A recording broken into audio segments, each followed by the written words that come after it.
By the 53rd missed call, my mother-in-law's voicemail wasn't demanding, it was outright begging. "Hannah, please pick up. We're losing the estate. Your father-in-law had no right. Just answer." I sat on the porch of my parents' quiet Montana farm, watching the sunset, and let it go straight to voicemail. For 5 years, the Sterling family treated me like a dirty secret. They called me the uneducated farm girl, made me sit at the secondary kids' table during Thanksgiving, and laughed while my husband kept his head down and ate his dinner. My mother-in-law once told me to my face that dirt dwellers don't belong in high society. But what they didn't know, what my own husband forgot, was who actually owned the land their entire multi-million-dollar corporate empire was built on. Make sure to stick around until the end of the story, and leave a comment with the city you're watching from so I can see how far my story has reached. My name is Hannah. I'm 27 years old, and for 5 long years, I allowed myself to be treated like a ghost in my own marriage. I grew up on a rugged, wide-open Montana farm, where hard work was a badge of honor and people meant what they said. But when I married Julian, I was thrust into the sterile, icy world of old-money corporate Seattle. His family, the Sterlings, built their entire identity on generational wealth, tailored suits, and a relentless need to look down on everyone else. To them, I wasn't just an outsider. I was a stain on their polished reputation. My mother-in-law, Victoria, made it her personal mission to remind me of my place. Every holiday dinner was a masterclass in subtle cruelty. While the rest of the family sat at the grand mahogany table under crystal chandeliers, discussing investments and galas, Victoria always found a way to relegate me to the secondary table with the young children. "Farm girls don't belong at a proper table, dear," she'd say with a sweet, razor-sharp smile. "We wouldn't want you getting dirt on the antique tablecloth." The worst part wasn't Victoria's bitter comments, though. It was Julian. Every single time his mother humiliated me, my husband simply kept his head down, focused on his plate, and pretended not to hear. He was too terrified of risking his position in the family company to ever stand up for the woman he had promised to love. The final straw came during Thanksgiving dinner at the Sterling's waterfront estate. Victoria had invited several prominent corporate associates, clearly aiming to showcase her family's prestige. As the waiter began serving the wine, Victoria tapped her silver glass with a fork, drawing the entire room's attention. "Before we toast," she said, her eyes locking onto mine with practiced malice, "I'd like to extend a special welcome to Hannah. It must be such a breath of fresh air for her to sit in a room with actual high culture, rather than shoveling manure back home." A ripple of polite, cruel laughter echoed through the dining room. My face burned with shame, but I turned to Julian, silently pleading for him to say something, anything, to defend me. Instead, Julian just squeezed my hand under the table, leaned over, and whispered, "Just let it go, Hannah. Don't make a scene in front of my father's board members." In that single moment, something inside me didn't just break. It went completely cold. I realized I wasn't fighting for a marriage.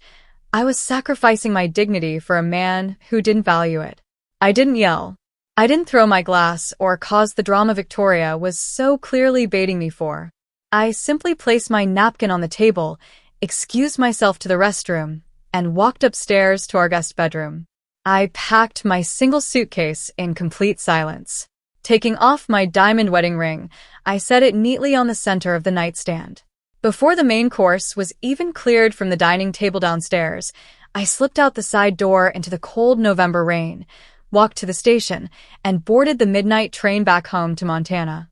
The train ride back to Montana was long, quiet, and liberating. As the urban concrete of Seattle dissolved into rolling pastures and snow-dusted mountains, I felt the heavy weight in my chest slowly begin to lift.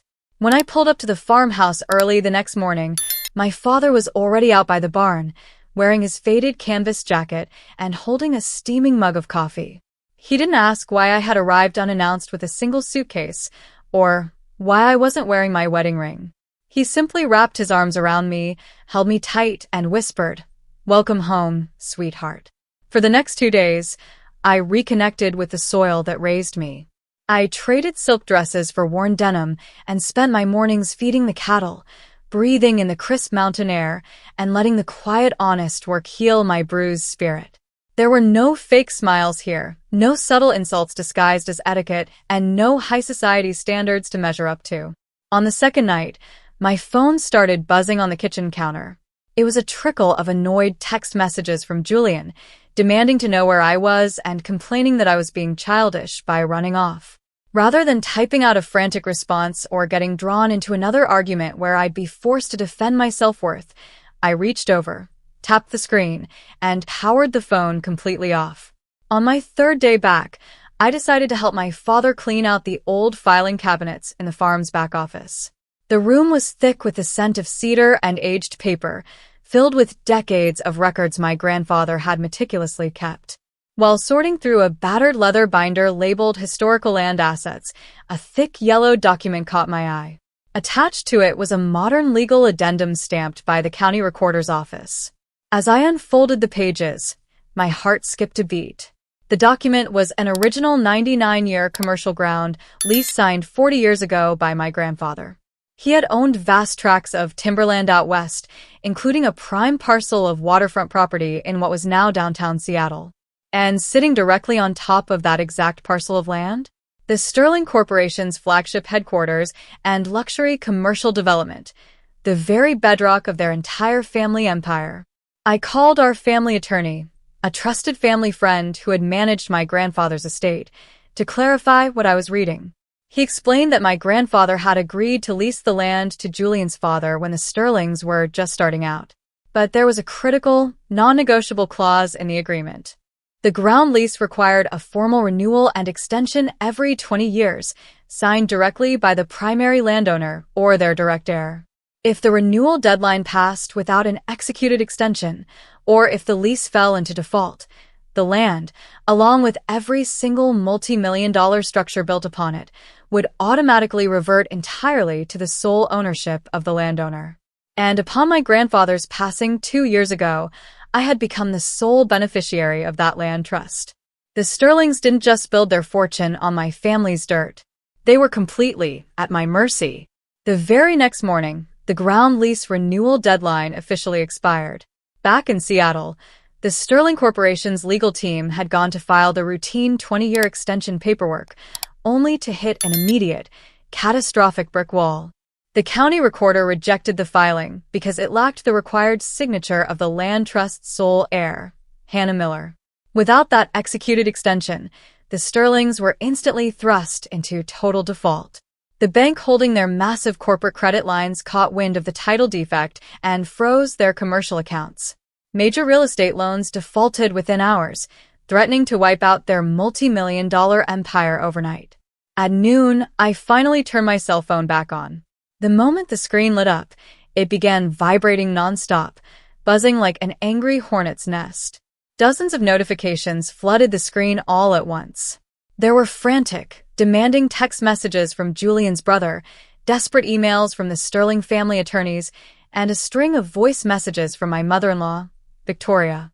The icy, arrogant woman who had spent 5 years calling me an uneducated farm girl was now sobbing into my voicemail, begging me to pick up and sign the emergency paperwork to save their fortune. I scrolled through the notification screen with complete calm. Across a 3-hour window, my mother-in-law, husband, and their legal team had tried to reach me 53 times. 53 missed calls, each one a testament to their absolute panic. I set the phone down on the wooden porch table next to my mug of coffee, leaned back, and watched the quiet Montana wind blow across the open fields. I didn't answer a single one. By 4 o'clock that afternoon, a sleek black luxury sedan pulled up our gravel driveway, kicking up a cloud of Montana dust. Victoria, Julian, and their lead corporate attorney stepped out, looking wildly out of place in their tailored Italian suits amidst the open pastures. Victoria looked visibly aged, her polished composure completely shattered. "Hannah, thank God," Julian blurted out, rushing toward the porch. "There's been a massive bureaucratic mistake. The city says our headquarters sits on your family's land trust. We brought the lease renewal papers. You just need to sign here, so we can clear this up." I stayed seated on the porch swing, taking a slow sip of my tea. "It's not a mistake, Julian. My grandfather owned that land. And as of midnight, the lease expired. Victoria stepped forward, trying to force a sickly sweet smile. Hannah, dear, let's be reasonable. We've had our little disagreements, but we're family. You wouldn't destroy your husband's legacy over a childish grudge, would you? Family? I asked, setting my mug down. Family doesn't make someone eat at the kids' table. Family doesn't call a person uneducated dirt-dwellers in front of strangers. And family certainly doesn't stand by and watch his wife be humiliated for 5 years. I looked at Julian, waiting to see if there was any real remorse in his eyes. But all I saw was cold, desperate terror for his inheritance. He didn't care about losing me. He only cared about losing his money. I'm not signing the extension, I said calmly. Under the terms of the default, the land trust is taking full possession of the property. The Sterling Corporation has 30 days to vacate. The attorney's face turned paper-white. Victoria gasped, grabbing her chest as if she couldn't breathe. You can't do this. Victoria shrieked, her aristocratic mask slipping completely to reveal the ugly desperation underneath. You're just a farm girl. You have nothing. I stood up, looking her dead in the eye. You're right, Victoria. I am a farm girl. And this farm girl just revoked your empire. Without the lease extension, the Sterling Corporation collapsed like a house of cards. Unable to secure fresh bank loans or clear the title defect on their primary asset, the board was forced to declare emergency restructuring. To satisfy their immediate creditors, the Sterlings had to liquidate their private estates, luxury cars, and personal investments. Sydney and Julian's father stepped down in disgrace, while Julian was left managing a stripped-down, mid-level firm with virtually no influence. My divorce was finalized 2 months later. I didn't ask for a single penny of alimony or a dime from Julian's remaining accounts. I didn't need to. Instead, I restructured the land trust, partnering with a reputable sustainable development group to transform the downtown Seattle waterfront parcel into a green commercial center. The steady income from that new, ethical lease now generates millions every year for my family's legacy. I used those funds to expand our Montana farm, upgrading our equipment, and establishing the Miller Agricultural Trust, a foundation dedicated to funding college scholarships for young rural women starting out in business and agriculture. Sitting on my front porch today, watching the sun set over the wide Montana horizon, I don't feel anger or bitterness toward the Sterlings. I feel completely at peace. They taught me a valuable lesson.